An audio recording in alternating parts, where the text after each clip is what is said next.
उस हत्या में आपका भी नाम आया, आप आरोपी थे। लोग कहते हैं कल्याण सिंह की सरकार थी, आप उनके करीबी थे। अपर्णा यादव को बीजेपी में लाना था तो पर्दे के पीछे पूरा खेल दयाशंकर सिंह कर रहे थे, और आप कह रहे हैं सभी लोगों का साथ आपके साथ है। इस बार 2007 में क्या हुआ था? उस बार आपकी जमानत जब्त हो गई थी क्योंकि दयाशंकर जी और स्वाति सिंह दोनों लोग टिकट मांग रहे थे। तो पार्टी ने कहा विवाद ना हो, दोनों लोग को ना, तो तीसरे को दे दो। नमस्ते, मैं सौरभ हूं। आप देख रहे हैं दी लल्लन टॉप की चुनाव यात्रा। लल्लन टॉप की टीम हीरा इस वक्त है बलिया में, और बलिया की एक हॉट सीट बलिया सदर में इस वक्त मौजूद है। और हमारे साथ मौजूद हैं दयाशंकर सिंह, जो कि यहाँ पर भारतीय जनता पार्टी की तरफ से प्रत्याशी हैं, प्रदेश के उपाध्यक्ष हैं और लंबे समय से भारतीय जनता पार्टी के लिए राजनीति कर रहे हैं। बहुत स्वागत है आपका और समय दिए उसके लिए धन्यवाद। शुरुआत आपके शुरुआती जीवन से करते हैं और राजनीति या छात्र राजनीति से शुरुआत करते हैं आपकी। 97-98 में आप महासचिव रहे लखनऊ यूनिवर्सिटी के, उसके बाद फिर अध्यक्ष रहे आप 99 के दौर में। तो छात्र राजनीति जो चस्का है, राजनीति का जो चस्का था, वो कॉलेज जाकर लगा या उससे पहले से था, या कॉलेज में लड़कों ने कहा हमारा नेता कैसा हो, दयाशंकर सिंह जैसा हो? शुरुआत कहाँ से हुई? देखिए, हमारे मामा जी स्वर्गीय मैनेजर सिंह बलिया में, यहाँ दुआबा विधानसभा हुआ करता था, इससे सटा हुआ, उससे करीब 5-6 बार एमएलए रहे। बचपन से मैं उन्हीं के यहाँ रहा, तो मैंने एक राजनीति को घर में देखता था मामा जी को काम करते हुए। और उसके बाद मैं यहीं पर बलिया में पढ़ता था, इंटरमीडिएट तक पढ़ाई किया। उसके बाद यहीं एलडी कॉलेज में मैं पढ़ता था। उसके बाद मामा जी एमएलए थे तो मैं लखनऊ पढ़ने चला गया और लखनऊ विश्वविद्यालय में मैं प्रवेश लिया।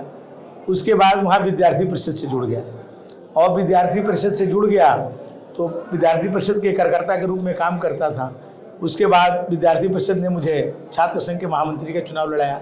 पहली बार लड़ा, हार गया। दूसरी बार फिर लड़ा, जीत गया। फिर अध्यक्ष पहली बार में ही हो गया।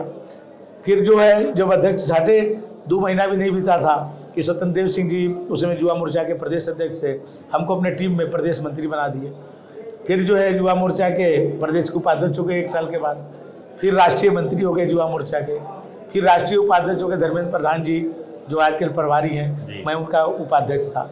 फिर पार्टी में 2 बार मंत्री रहा, 3 बार से लगातार उपाध्यक्ष हूँ। और पार्टी ने एक बार यहाँ बलिया में 2007 में भी मुझे टिकट दिया था, जब मैं युवा मोर्चा के राष्ट्रीय उपाध्यक्ष था।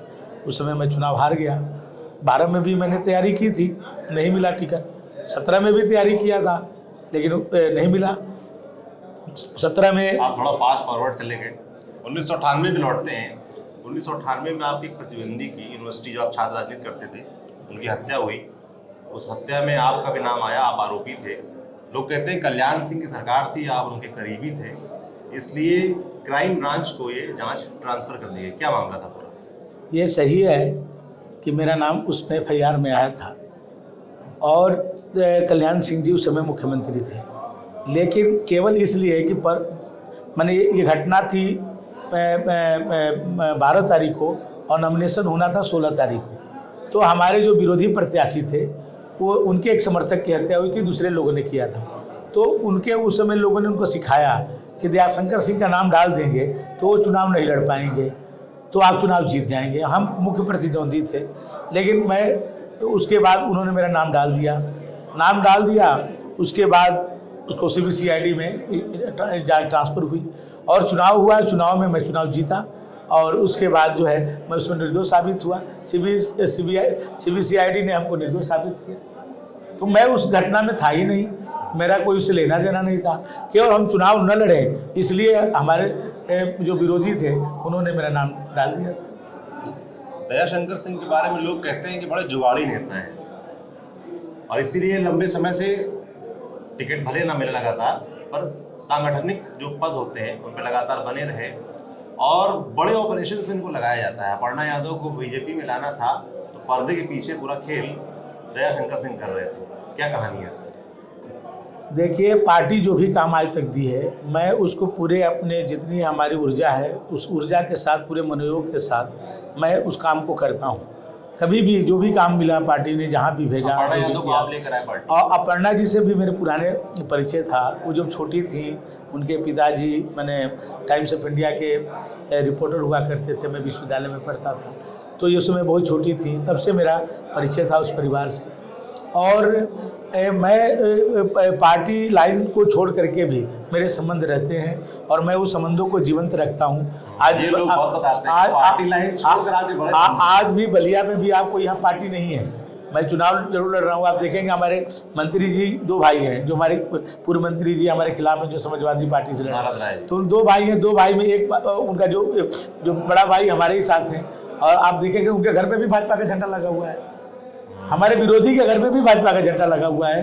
तो आप ये समझ सकते हैं भाई, उनके सगे भाई हमारा समर्थन कर रहे हैं, तो उन्होंने लगाया है कि मैं, आपने तो नहीं कहा था उनसे कि जाओ लगा लो झंडा? नहीं, वो हमारा प्रचार कर रहे हैं। हमारा सबसे बड़े वो प्रचारक हैं, उनके साथ रहने वाले गुड्डू राय जो ब्लॉक प्रमुख थे दुबाड़ा ब्लॉक के, वो मेरे साथ हैं। तो यहाँ दयाशंकर सिंह के लिए कोई पार्टी लाइन से अलग हट करके भी लोग मेरे साथ हैं। यहाँ कोई पार्टी नहीं लड़ रही, सब पार्टी के लोग जो है आज मेरे साथ हैं।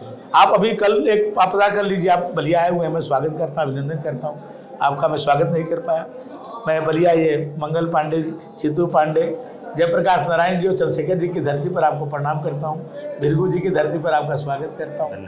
तो आप कल पता करिएगा, यहाँ हमारा जो कार्यालय है इसके बगल में कदम चौराहा है, यहाँ बहुत प्रसिद्ध वहाँ मंगल पांडे जी की मूर्ति लगी हुई है। उसके यहाँ मैंने उस चौराहे पर मैंने सियाराम यादव जी एक रहते हैं, 84 से वो कांग्रेस पार्टी के नेता थे, और बहुत मैंने वो लोग या वो चौराहा 2 ही लोगों के नाम से जानी जाती, या तो मंगल पांडे जी की मूर्ति लगी है, या दूसरा अपने सियाराम जी की कुटिया है वहाँ पे। तो उन्होंने कल वहीं पर मेरा कार्यक्रम था, और वो कल भारतीय जनता पार्टी में शामिल हो गए। तो आप ये समझिए कि जो आदमी 84 से एक पार्टी में काम करते थे, लेकिन आज जब मेरा चुनाव था तो वो अपनी पार्टी को छोड़ करके आज मेरे साथ आ गए। तो बहुत सारे लोग आए इसमें, इस चुनाव में भी कोई दल नहीं रह गया है, सभी दलों के लोग मुझे समर्थन करें। 2007 पे लौटते हैं, आप खुद भी पहुंच गए थे और आप कह रहे हैं सभी लोगों का साथ आपके साथ है इस बार। 2007 में क्या हुआ था? इस बार आपकी जमानत जब्त हो गई थी? नहीं, देखिए जमानत जब्त नहीं हुई थी, वोट कम, नहीं वोट कम पाए, 7,000 वोट, नहीं वोट कम पाए थे, इसमें कोई तो राय नहीं है। लेकिन उस समय जब मैं लड़ा था तो यही माननीय मंत्री जी भी लड़े थे, इन्होंने इतना अत्याचार किया था बलिया के लोगों पर, इनके हराने के लिए गुस्सा था। तो हराने के लिए गुस्सा था, तो उस समय जो भी मैंने लोग जहां वोट मांगने जाते थे तो नौजवान मेरे साथ होते थे, उनके परिवार के लोग मेरे साथ नहीं थे, नौजवान मेरे साथ थे। और मैं चुनाव लड़ा, लोगों ने कहा कि अगली बार दयाशंकर सिंह आप पहले मंत्री जी को हरा लेने दीजिए, और मंत्री जी हारे, उसमें हम जीते नहीं, ये बात सही है, मैं बहुत कम वोट पाया, लेकिन मंत्री जी चुनाव हारे, बुरी तरह से हारे। तो पार्टी भी हमारी उस समय उतनी मजबूत नहीं थी भाई। मैं केवल 2007 में 42 सीटें भाजपा जो है पूरे उत्तर प्रदेश में जीती थी।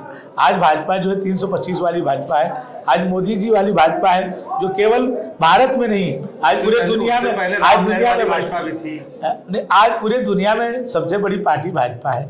आज जहाँ जाइए वहीं भाजपा में है। उस समय जब वोट मांगने आते थे हम लोग, तो गाँव में लोग कहते थे वो भाजपा के हैं, वो जनसंघ के हैं, आप उनके यहाँ चले जाइए। तो एक गाँव में 2 लोग, 3 लोग, 1 लोग, कहीं कहीं नहीं, वो भी नहीं मिलते थे। आज तो हुजूम चल रहा है भाजपा के साथ।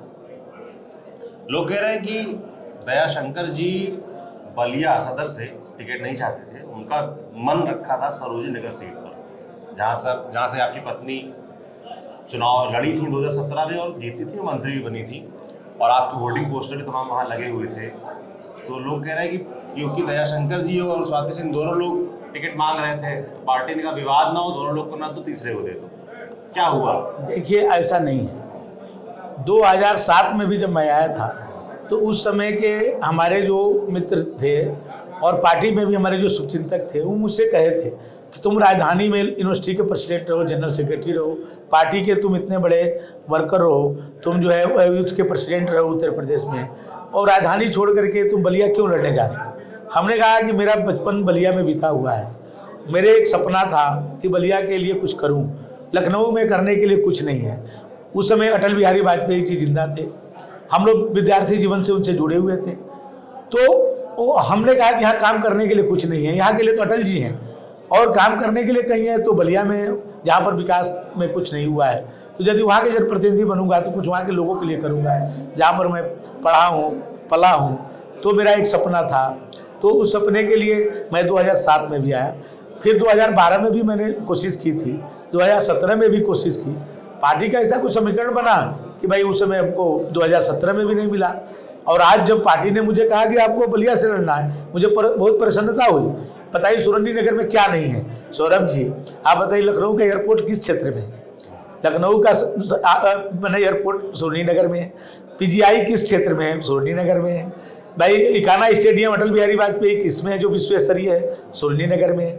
लोहिया यूनिवर्सिटी, लॉ यूनिवर्सिटी सुरंडी नगर में। अम्बेडकर, मैं वही बताना चाहता हूँ, अम्बेडकर यूनिवर्सिटी केंद्रीय विश्वविद्यालय वो जो है सुरंडी नगर में। शहीद पथ कहाँ पर है? सुरंडी नगर में। बड़ी बड़ी बिल्डिंगें मल्टी स्टोरी कहाँ है? सुरंडी नगर में। चौड़ी सड़कें कहाँ है? सुरंडी नगर में। इंडस्ट्रियल एरिया कहाँ है? सुरंडी नगर में। तो मेरे करने के लिए क्या था? वो मेरे करने के लिए क्या था? क्या मैं एयरपोर्ट बनवा सकता हूँ? नहीं। क्या मैं पीजीआई खोल सकता हूँ? नहीं। मैं क्या एक अटल बिहारी वाजपेयी जी विश्व स्तरीय जो स्टेडियम बना वो बना सकता हूँ? नहीं। लेकिन बलिया में क्या है? बलिया में आज़ादी के बाद हम कहते हैं कि 1857 की क्रांति, यदि बलिया के मंगल पांडे नहीं होते तो ये क्रांति ही नहीं होती। 1942 में पूरे बलिया, पूरे भारत में सबसे पहले आज़ाद होने का गौरव बलिया प्राप्त किया चित्तू पांडे जी के नेतृत्व में। 1942 में बलिया आज़ाद हो गया। इंदिरा गांधी की अताई सरकार के खिलाफ में कोई संघर्ष किया तो बलिया के लाल जयप्रकाश नारायण ने किया। इच्छा शक्ति के धनी जो कहे थे कि बनूंगा तो प्रधानमंत्री, चंद्रशेखर जी बलिया के। हजारी प्रसाद द्विवेदी बलिया के। परशुराम चतुर्वेदी बलिया के। और सबसे बड़ा भृगु बाबा, माने आज पूरे दुनिया में कहीं एक मंदिर है भृगु बाबा का, तो बलिया में। तो आप बताइए, इतना इतिहास समेटे हुए बलिया, लेकिन आप विकास में आप देखेंगे तो बलिया अब नए नए जिलों से भी बहुत पीछे है। तो इसलिए करने के लिए आप बहुत कुछ, और वहाँ करने के लिए कुछ नहीं। तो मैं तो यहाँ पर मुझे प्रसन्नता है कि मुझे पार्टी ने बलिया में भेजा है, और यदि मैं जनप्रतिनिधि बन के जाऊँगा तो जो 75 वर्षों में नहीं हुआ वो सब करके दिखाऊंगा। करके दिखाएंगे। आपने कहा 2017 चुनाव में समीकरण कुछ ऐसे बने कि आपको टिकट नहीं मिला। समीकरण से पहले विवाद हुआ था, आपने मायावती जी को लेकर एक विवादित बयान दिया था, उस पर खेद है आपको? देखिए, फिर आपने रिपीटेड एक और बयान दिया था उनको लेकर। देखिए, ये बातें बहुत पुरानी हो गई और मैं उस पर जो भी स्पष्टीकरण था मैं दे चुका हूँ, और मैं उस समय भी खेद प्रकट किया था। उस समय भी खेद प्रकट किया था, क्योंकि मेरी कहने का मैं उद्देश्य वो नहीं था। लेकिन जो भी हुआ था, हमने कहा कि किसी की भावना ठेस पहुंची, तो मैं उसमें भी खेद प्रकट किया था। मेरा कभी किसी को, किसी भी राजनेता को, और वो तो बहुत बड़ी नेता हैं, मैं कभी किसी को ठेस पहुंचाने वाला बयान नहीं देता।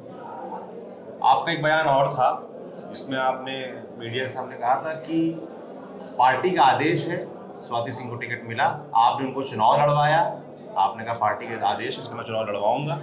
इस बार आप चुनाव लड़ रहे हैं, क्या स्वाति सिंह आपका प्रचार करने यहाँ पर आई? पार्टी का और प्रचार कर रही हैं, और जगहों पर प्रचार है कर रही हैं। और यहाँ पर भाई बलिया में तो आप देखिए नौजवानों की हुजूम है, और माननीय मोदी जी यहाँ प्रचार करने आए, यहाँ जोगी जी प्रचार करने आए। तो और सीटें हैं जहाँ पर उनकी आवश्यकता ज़्यादा है। यहाँ मैं ही हूँ। लोग कहते हैं आपकी तमाम माफियाओं से भी दोस्ती है। एक धनंजय सिंह है जिनका बड़ा एक वीडियो भी वायरल हुआ था हाल में, क्रिकेट खेल रहे थे, वांटेड भी है, पुलिस ने इनाम भी घोषित कर रखा है, उनकी गिरफ्तारी नहीं हुई। लोग लगातार ये आरोप भी लगाते हैं कि कुछ जाति विशेष के जो माफिया हैं उनके खिलाफ कार्रवाई नहीं होती है, बाकी लोगों के खिलाफ होती है, और सरकार लॉ एंड ऑर्डर को प्रचारित करती है। आपका इस बारे में इस आरोप क्या सोचना है? आप तो ये बताइए, मुन्ना बजरंगी किस जाति के थे? मुन्ना बजरंगी के बारे में लोग कहते हैं कि सरकार ने करा दिया। नहीं, अब वो किस जाति, तो जाति की बात मत करिए। आप जाति की बात कर रहे हो तो नहीं, आरोप लगता है। अपराधी है, चाहे वो किसी जाति का हो, उसकी जाति अपराध है। वो कोई अपराधी किसी जाति के नहीं होते हैं, वो किसी के नहीं है। हम एक बात बताऊँ आपके चैनल से करना चाहता हूँ कि हमारे गुरु जी थे, हमारे एक राम मोहन त्रिपाठी जी हम लोग को संस्कृत पढ़ाते थे, कक्षा 8 की बात है, LD कॉलेज में। वो कहते थे कि जैसे कुत्ते का उदाहरण देते थे कि कुत्ता आपसे बहुत खुश होगा तो आपको चाटने लगेगा, तो चाटेगा तो कोत की बीमारी होगी, और यदि गुस्सा हो जाएगा तो काट लेगा। तो अपराधी किसी के नहीं है। आपसे खुश होंगे तब आपका नुकसान करेंगे, और नाराज होंगे तभी आपका नुकसान करेंगे। तो सबके खिलाफ तो कार्रवाई, वो किसी के नहीं होते, अपराधी अपराधी होते हैं। तो सबके खिलाफ कार्रवाई होनी चाहिए। कार्रवाई हो रही है, क्रिकेट खेलते कार्रवाई हो रही है। इस सरकार में किसी को भी, चाहे वो कितना भी ताकतवर क्यों न हो, किसी को कोई छूट नहीं है। जोगी जी किसी को बकसते नहीं है, चाहे वो पार्टी का भी हो। मैं आपको बताऊं कि हमारे पार्टी के भी बड़े बड़े लोग आज जो है जेल के शिकंजों में बंद है। यदि गलती की, हमारे देश के गृह राज्य मंत्री का बेटा भी गलती किया तो जेल के अंदर है। हमारे भाजपा में कोई पार्टी और कोई जाति, कोई पार्टी नहीं, कोई जाति नहीं। हमारे मोदी जी जब बोलते हैं तो 130 करोड़ हिंदुस्तानियों की बात करते हैं। जब जोगी जी बात करते हैं या कोई काम करते हैं तो पूरे उत्तर प्रदेश वालों को करते हैं, वो किसी में भेदभाव नहीं करते। आज राशन बट रही है, और वो सब बातें ठीक है, पर जिस तरह के वीडियो धनंजय सिंह का आया, वो क्रिकेट खेल रहे हैं, वांटेड हैं, अपराधी हैं, उनके खिलाफ इनाम घोषित है, फिर भी वो बाहर है, तो डेंट लगता है ना इमेज को। मानते कि नहीं मानते? देखिए, अभी जो चीज़ें मैं जांच में हैं, जो चीज़ें जांच में, मैं उसको मैं कुछ नहीं कह सकता। जो न्यायालय में है और जांच का विषय है, मैं किसी व्यक्ति विशेष पर कोई टिप्पणी इस तरह के नहीं करना चाहता हूं। लेकिन मैं इतना जानता हूं कि योगी आदित्यनाथ जी की सरकार में कोई चाहे कुछ भी हो, कोई यदि अपराधी है तो उस पर वही कार्रवाई होगी जो और अपराधियों पर होती है। कोई जाति पूछ करके नहीं, कोई मजहब पूछ करके नहीं, कोई क्षेत्र पूछ करके नहीं। योगी जी जो आदमी, बताइए, अपने पिता के मृत्यु के बाद उनके दाह संस्कार में नहीं गया। वो मुख्यमंत्री बनने से पहले वो एक ऐसे मठ का मठाधीश था जो हजारों करोड़ की जो है आज संपत्तियां जो है गोरखनाथ मंदिर में है। लेकिन आज उनके परिवार के लोग आज बहुत छोटे छोटे व्यवसाय करके अपने जीविकोपार्जन करते हैं। मुख्यमंत्री आवास में आने की किसी को इजाज़त नहीं है। उसके राज्य में क्या कोई जो आदमी परिवार के लिए अपने कुछ नहीं कर सकता है, वो आदमी किसी अपराधी के लिए, चाहे कोई हो, आज अपराधी डरे हुए हैं तो केवल योगी आदित्यनाथ जी के शासन में। पहले वही अपराधी थे कि जेल से सीधे डीजीपी कार्यालय चले जाते थे पैरवी करने के लिए। आज वो अपराधी जेल से छूटना नहीं चाहते। क्यों? क्योंकि योगी आदित्यनाथ जी की सरकार, आज बड़े बड़े अपराधी जेल के अंदर हैं। आपके एक और मित्र हैं ओम प्रकाश राजभर, उनका बड़ा बयान वायरल हुआ हाल में, जब आप उनसे मिलने गए और उन्होंने कहा कि वो उनको बीजेपी से, तब उन्होंने कहा उनको बीजेपी से टिकट नहीं मिल रही तो सपा से टिकट मांगने आए। उस बयान पर आपकी क्या प्रतिक्रिया है? देखिए, उसके बाद उन्होंने ये भी कहा कि वो उन्होंने फोन पे कराया स्वतंत्र देव सिंह को कि एमएलसी वाला टिकट। देखिए, ओम प्रकाश जी हमारे पहले भी मित्र थे, आज भी मित्र हैं। तो बोलते क्यों? और आपको मैं बताऊं, ओम प्रकाश जी जब 2017 में मुझे पार्टी ने नहीं लड़ाया था, हमारी पत्नी को टिकट दिया था, उस समय आप पूछ लीजिएगा, उस समय उन्होंने कहा था कि पार्टी ने आपकी 8 सीटें मुझे दी है, आप दयाशंकर जी स्वाति सिंह को बीजेपी लड़ा रही, आप मेरे पार्टी से लड़ जाइए। तो मैंने उस समय भी उनसे कहा था कि आप मुझे इतना चाहते हैं, इतना हमारे प्रति आपकी माने प्रेम है, आपको इसके लिए धन्यवाद करते हैं। और आप तो बताइए, उस समय तो हमको माननीय अखिलेश जी ने भी उस समय उन्होंने भी कहा था कि दयाशंकर जी आज भी आप ही के चैनल आज तक पे माननीय आपके प्रभु चावला साहब इंटरव्यू ले रहे थे उनका, और उन्होंने उस समय मैं भी वहाँ बैठा था, वो इंडियन एक्सप्रेस का वो कार्यक्रम था, उसमें मैं था, तो उन्होंने मुख्यमंत्री थे अखिलेश जी, बोले कि दयाशंकर जी यदि आज भी हमारे साथ आना चाहें तो इस मंच से मैं इनको सम्मान करने के लिए तैयार हूँ। उनको भी मैंने उस समय कहा था कि अखिलेश जी मेरे प्रति आप इतना अच्छा रखते हैं, सोचते हैं, मैं आपको हृदय से आपको धन्यवाद देता हूँ। लेकिन मैं कहा था उस समय की जो नसीमुद्दीन सिद्दीकी हैं उनको गिरफ्तार कराइए। मेरे तो मैंने खून में नहीं, होमोग्लोबिन में भाजपा है, मैं कैसे आ सकता हूँ? तो ओम प्रकाश राजभर झूठ बोल रहे थे? नहीं, ओम प्रकाश राजभर जी सदैव मुझसे कहते रहे कि दयाशंकर वाला बयान है। नहीं, उन्होंने ये जरूर कहा था, नहीं, उन्होंने जरूर कहा था कि वो जानते थे कि भारतीय जनता पार्टी में परिवार में एक ही को टिकट मिलता, पत्नी को मिलेगी तो पति को नहीं, पति को मिलेगा तो पत्नी को नहीं। तो उनको ये लगा कि हमारी पत्नी मंत्री है, यदि वो लड़ेगी तो दयाशंकर जी नहीं लड़ पाएंगे। तो उन्होंने कहा दयाशंकर जी यदि भाजपा आपको टिकट नहीं देगी और आपको, तो आप मेरे पार्टी से भी लड़ सकते हैं। उन्होंने सपा की बात नहीं कही। 17 में भी कहा था और इस बार भी बोला कि भाई आपके लिए वो है, क्योंकि वो हमसे कहते रहते हैं, वो हमारे शुभचिंतक हैं और मैं भी उनका शुभचिंतक हूँ। और मैंने ही उनकी समझौता भाजपा से कराया था। इसी बलिया में हम लोग दोनों एक साथ मिले थे।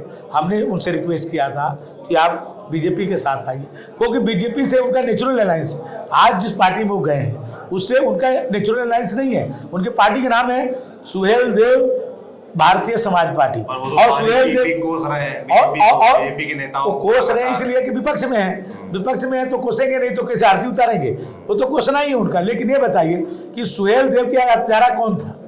सुहेल देव का हत्यारा मोहम्मद गाजी, और गाजी के मजार पर कौन चादर चढ़ाने जाता है?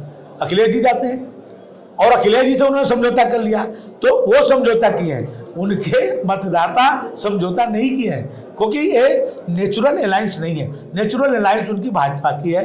जो बात मोदी जी आज पूरे देश में कर रहे हैं, नेचुरल अलायंस तो मना क्यों नहीं पाए उनको? मैंने बहुत कोशिश की, मैंने बहुत कोशिश की, मेरे बहुत कोशिश थी, लेकिन मेरी हर कोशिश के बाद भी वो बात नहीं चाहते थे क्या कि वो आए?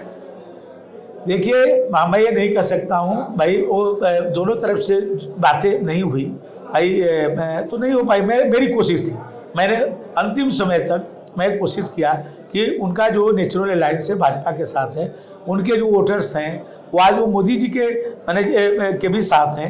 मोदी जी ने जो काम किया है, योगी जी ने जो काम किया है, आज उनके साथ में। तो हमने कहा कि दोनों हम लोग साथ रहेंगे तो आपको भी लाभ मिलेगा। उसके पहले तो ओम प्रकाश जी कभी एमएलए भी नहीं थे, भाजपा के साथ समझौता किया, एमएलए बने, उनके साथी एमएलए बने, मिनिस्टर बने, और भाजपा को भी लाभ हुआ, भाजपा को भी लाभ हो। मैं नहीं कहता हूँ, दोनों साथ थे, दोनों को लाभ हो। आप आज बता दे रहा हूँ कि उधर गए हैं तो दोनों का नुकसान होगा, उधर गए हैं दोनों का नुकसान होगा, इधर आते तो दोनों को फायदा होगा। आपके एक और परिचित हैं सुरेंद्र सिंह, बैरिया से विधायक थे, बीजेपी से टिकट कट गया उनका, निर्दलीय लड़ रहे हैं।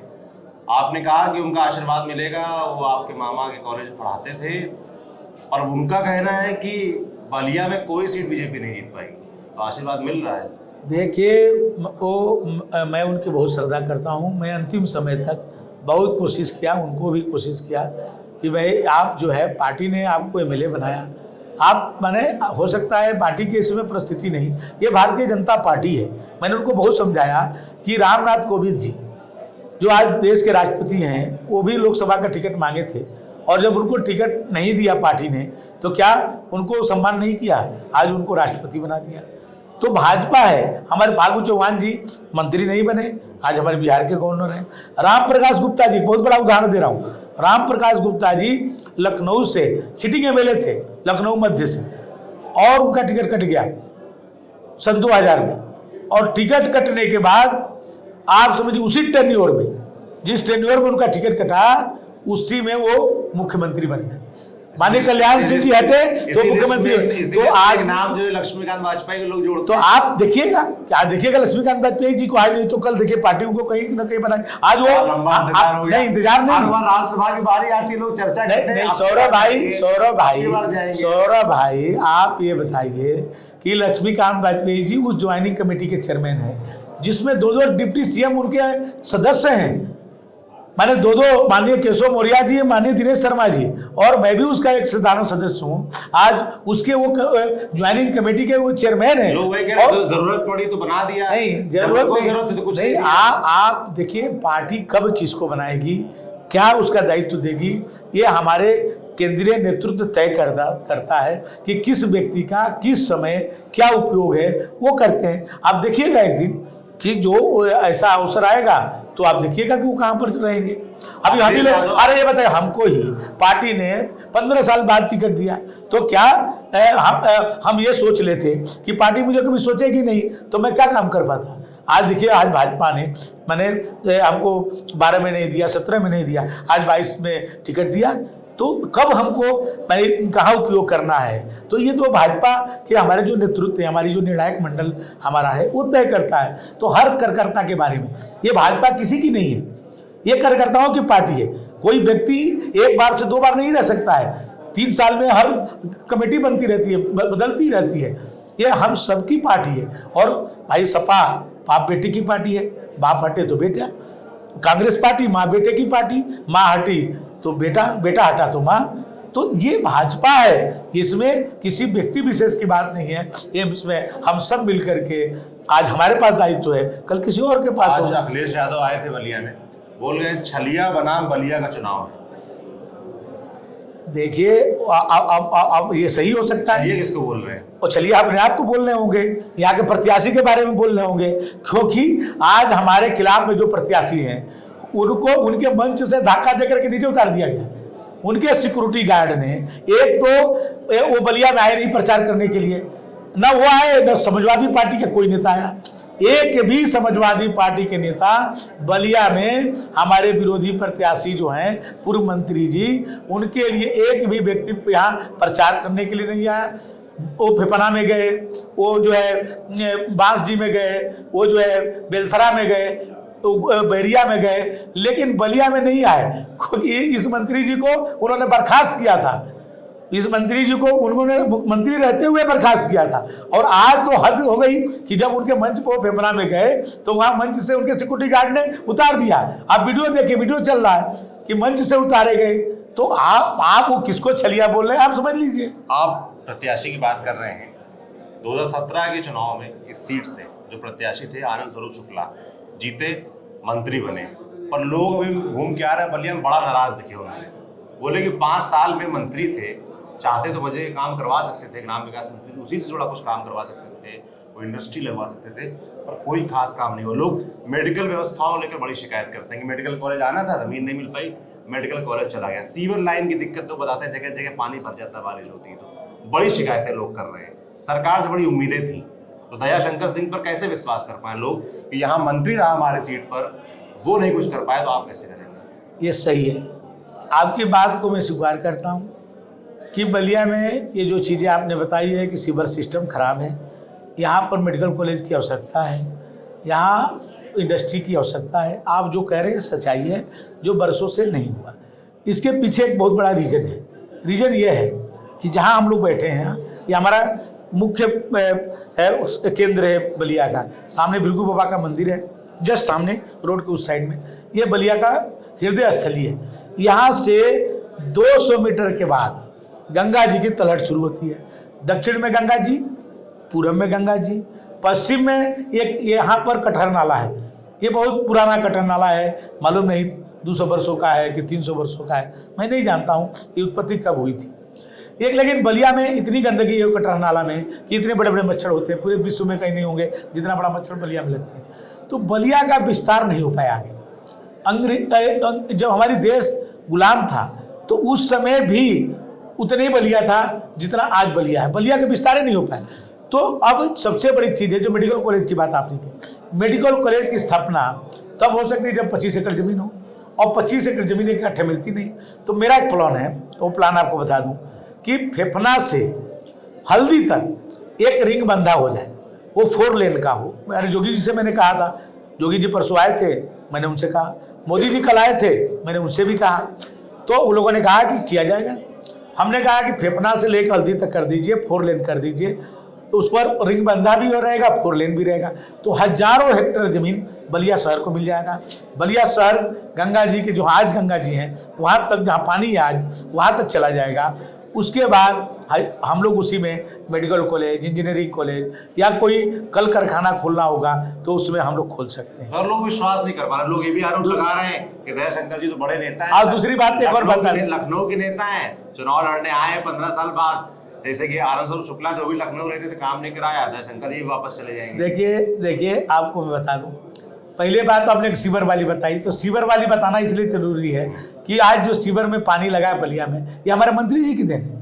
ये नगर विकास मंत्री हुआ करते थे, पूर्व मंत्री नारद रिचार्ज जी।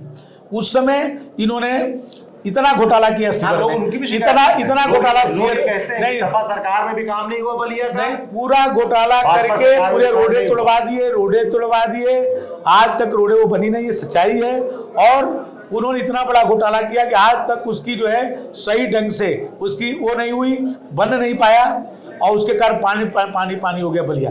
ये उसके लिए जिम्मेदार कोई है तो पूर्व नगर विकास मंत्री माननीय नारद राय जी इसके लिए जिम्मेदार हैं।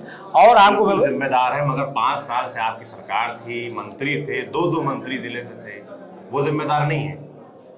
उन लोगों ने बहुत काम किया है, लेकिन देखिए जो मैं आपसे बता रहा हूँ, हर आदमी के काम करने के तरीके अलग अलग हैं। मेरा तरीका है दूसरा, मैं आपको ये प्लान बताया, और आप ये समझेंगे कि जो काम पिछले 75 वर्षों में नहीं हुआ, केवल एक दिन की बात नहीं बलिया की, बलिया की आज़ादी के बाद जो बलिया को सम्मान मिलना चाहिए, मैं मानता हूं कि बलिया को जो मिलना चाहिए वो नहीं मिला है। बलिया का इस देश के लिए बहुत ज़्यादा योगदान है और उस हिसाब से बलिया को नहीं मिला। छोटे छोटे जिले हमसे ज़्यादा विकसित हुए। आप मऊ में जाइए, वहाँ कई फ्लाईओवर है, हमारे एक फ्लाईओवर बना है वो गंगा के वो उतरते ही गंगा जी शुरू हो जाती हैं, उस पर कोई जाता नहीं, आ जाने के लिए 4 किलोमीटर घूम के आना पड़ता है। तो ये सिस्टम जो बना है बलिया का, ये ठीक नहीं हुआ है और इसको बलिया को बहुत कुछ मिलना चाहिए और हम वो काम करेंगे जो 75 वर्षों में नहीं हुआ, क्योंकि हमारे संबंध चाहे माननीय आप 3 विधायक बनते हैं, तो बलिया के लिए आपके मन में आपके जो प्लान है उसमें 3 प्राथमिकताएं क्या है? देखिए, एक सबसे बड़ा हमारा प्राथमिकता है कि जैसे अयोध्या में भगवान श्री राम का भव्य मंदिर बन रहा है, काशी में बाबा विश्वनाथ का माननीय प्रधानमंत्री जी ने बना दिया, मथुरा वृंदावन में भी बनने वाला है और बन रहा है, और हमारे चौथा मंदिर पूरे विश्व का जो भृगु ऋषि का मंदिर एक ही जगह है वो बलिया में है। तो माननीय मैं जोगी जी से भी कहा था, माननीय मोदी जी से भी कहा था कि एक बलिया में भी एक उसी तरह का, जैसे काशी कॉरिडोर बना है, अयोध्या में मंदिर बन रहा है, मथुरा में, उस तरह से ही एक विश्वव्यापी एक ऐसा मंदिर भृगु बाबा का बलिया में बनना चाहिए। ये हमारी सबसे बड़ी प्राथमिकता है। दूसरा मेरा यह है कि मंगल पांडे 1857 की क्रांति का सबसे बड़ा महानायक थे, उनके नाम पर एक इंजीनियरिंग कॉलेज बनना चाहिए। चित्तू पांडे इस देश को बलिया में पहले आज़ाद कराने वाले व्यक्ति थे, उनके नाम पर एक यहाँ मेडिकल कॉलेज बनना चाहिए। जयप्रकाश नारायण का बहुत बड़ा योगदान है, उनके नाम पर भी यहाँ पर एक बहुत बड़ा इंस्टीट्यूट खोलना चाहिए। इसी तरह राजेंद्र प्रसाद द्विवेदी, परशुराम चतुर्वेदी ऐसे शख्सियत थे, एक एक जो जिसको पूरे देश पढ़ता है, देश उसके लिए कुछ जानना चाहता है, ऐसे लोगों के नाम पर बलिया में कुछ होना चाहिए। और एक काम और, जो फेफना से लेकर के एक हल्दी तक जो बाईपास बन जाएगा तो बलिया के जाम का सिस्टम खत्म हो जाएगा, जमीन की समस्या खत्म हो जाएगी, बलिया का एक विस्तार हो जाएगा, नए प्लान में बलिया बस जाएगा, जो आधुनिक बलिया होगा, सुंदर बलिया होगा, जो मेरा सपना है कि बलिया बंबई की तरह देखे उस तरह का बलिया होगा। दूसरा बलिया बंबई की तरह बने, डिस्को को लाइटें लगवा देंगे? नहीं, आप जो सबसे बड़ी गंदगी है वो गंदगी के भरमार कटहर नाला है, उस कटहर नाला को मैं चाहता हूं कि जो सबसे बड़ी गंदगी है उसी को इतनी खूबसूरत बना दूं कि बलिया के माहौल से, रामपुर माहौल से लेके बसंतपुर तक उसके दोनों साइड में पथवे बनवा दूं। वहाँ पथवे बनवा दूं, बच्चों को खेलने के लिए झूले लगवा दूं, स्विमिंग पूल बनवा दूं, लोगों को टहलने के लिए रहेगा, बच्चों को खेलने के लिए रहेगा, ओपन जिम बनवा दूं, उसमें लोग अपने शरीर को ठीक करेंगे, और इतने खूबसूरत पौधे लगा दूं कि बाहर से लोग आकर के देखें कि जैसे जुहू चौपाटी में सुबह शाम लोग घूमने के लिए जाते हैं, तो हमारे बलिया के वो जो कटहर नाला के जो हमारी पाथवे बने उसको जुहू चौपाटी से भी खूबसूरत बने, ये हमारी कल्पना है। और हमारे पास एक दो और एजेंडे हैं। और देखिए, हमारे बलिया में सुराग ताल है। आप समझिए कि पूरे भारत में शायद ही कोई इतना बड़ा जो इतने 50 किलोमीटर फैला हुआ कोई ताल होगा। चंद्रशेखर जी उसको पर्यटन केंद्र बनाना चाहते थे। सुराग ताल के कारण आज 28 गांव हमारे जलमग्न हैं। यदि उसका पानी गंगा जी में चला जाएगा, वहाँ पर कुछ नए प्रोजेक्ट आ जाएंगे, हमारे 28 गांव के किसानों को लाभ हो जाएगा। यहाँ एक विक्रमा पांडे जी मंत्री हुआ करते थे, उन्होंने बहुत काम किया था बलिया में, वो भी नगर विकास मंत्री थे। अपने जो 2-3 साल के कार्यकाल में बहुत अच्छे काम किए थे। एक वरुणा ड्रेनेज उन्होंने बनाने का कुछ सपना देखा था, कुछ उसमें काम भी हुआ था। 84 गांव उससे बलिया विधानसभा, बांसडी विधानसभा, बैरिया विधानसभा, ये 3 विधानसभा के वो प्रोजेक्ट है। मैं चाहूंगा कि माननीय योगी जी और माननीय मोदी जी उस प्रोजेक्ट को भी चालू कर दें, तो हमारे विक्रमा पांडे जी की आत्मा भी बहुत प्रसन्नचित होगी। आपने इतने अच्छे काम गिनाए, झंडे गिनाए, जो 2 मंत्री थे आपके मित्र आते होंगे लखनऊ आपके पास, आपने उनको नहीं बोला है? अच्छा, आप सौरभ जी, आपने विश्वविद्यालय से मेरी शुरुआत की, आप उस विश्वविद्यालय में जाइए तो वो अरे अच्छा, ये तो बड़ी खुशी की बात। देखिए, अब आप तो मेरे तो जूनियर होंगे, आप जो है जूनियर होंगे। अब इतनी मेरी प्रसन्नता की हमारी कोई सीमा नहीं, क्योंकि देखिए जब विश्वविद्यालय वाले मिलते हैं, हमारे जीवन में जो भी पहचान मेरी हुई, मेरी व्यक्तिगत पहचान दयाशंकर सिंह की पहचान वो लखनऊ विश्वविद्यालय के द्वारा हुई। आप उसके हमारे सहपाठी जूनियर सीनियर जो भी रहे, जूनियर होंगे हमारे से, तो आप किस सन में किए थे? जूनियर हो, बहुत जूनियर हो। हाँ, था बहुत जूनियर मेरे। मैं तो 99 के बाद चला आया था, 2000 में छोड़ दिया था। तो आप ये समझिए कि उसके पहले आप पढ़े होंगे, तो आप देखिए यूनिवर्सिटी का सिंह द्वार था, वो मेन गेटे नहीं था। 100 साल पुरानी यूनिवर्सिटी, उसका मेन गेट नहीं था। दयाशंकर सिंह जब प्रेसिडेंट बने तो भाऊराव देवरस द्वार बनवाए, सबसे खूबसूरत द्वार जो वो है हनुमान सेतु के सामने, वो मैंने बनवाया। वहाँ पर आप जाकर के देखिए तो मैंने आप विवेकानंद जी की मूर्ति लगवाई, सरस्वती जी की मूर्ति लगवाई, कानून की देवी की मूर्ति लगवाई। नहीं जाएंगे लखनऊ देखने नहीं जाएंगे बलिया वाले मगर बड़ा इंतजार में हैं भाई कि कब कुछ होगा यहाँ। बड़े बड़े नेता लोगों ने नाम गिनाए, आप भी नाम गिना रहे हैं, हर सरकार में 2 मंत्री 3 मंत्री, काम नहीं होता। तो इसलिए नहीं हो पाता कि भाई उनके संपर्क कम थे। मेरे संपर्क 25 साल से पार्टी के पदाधिकारी हूँ, लंबे समय से भाजपा ने मुझे पदाधिकारी के रूप में रखा, राष्ट्रीय में भी प्रदेश में भी। तो केंद्र में भी जो भी मंत्री हैं वो भी मेरे परिचित हैं, जो प्रदेश में जो मंत्री हैं मुख्यमंत्री हैं वो भी मेरे परिचित हैं, वर्षों से परिचित हैं। और माननीय प्रधानमंत्री जी भी मुझे 25 सालों से जानते हैं, गृह मंत्री जी मुझे बहुत प्यार करते हैं, नड्डा जी विद्यार्थी परिषद में जब काम करते थे तब से मुझे जानते हैं। तो कोई नेता नहीं है। धर्मेंद्र प्रधान जी उज्ज्वला योजना, जो वो पेट्रोलियम मंत्री थे, माननीय प्रधानमंत्री जी के 5 बड़े काम में से एक काम उज्ज्वला है, उज्ज्वला योजना, वो बलिया से उन्होंने लॉन्च किया था, क्योंकि मैं धर्मेंद्र प्रधान जी के टीम के भी वाइस प्रेसिडेंट था। तो मैं अपने संपर्कों का लाभ लूंगा, सबको बलिया में बुलाऊंगा, और मोदी जी को एप्लीकेशन दे दिया हूँ बलिया के लिए, और मैंने जोगी जी को भी दे दिया हूँ। अब दोनों लोगों ने कहा है कि तुम जो कहोगे वो बलिया के विकास के लिए किया जाए।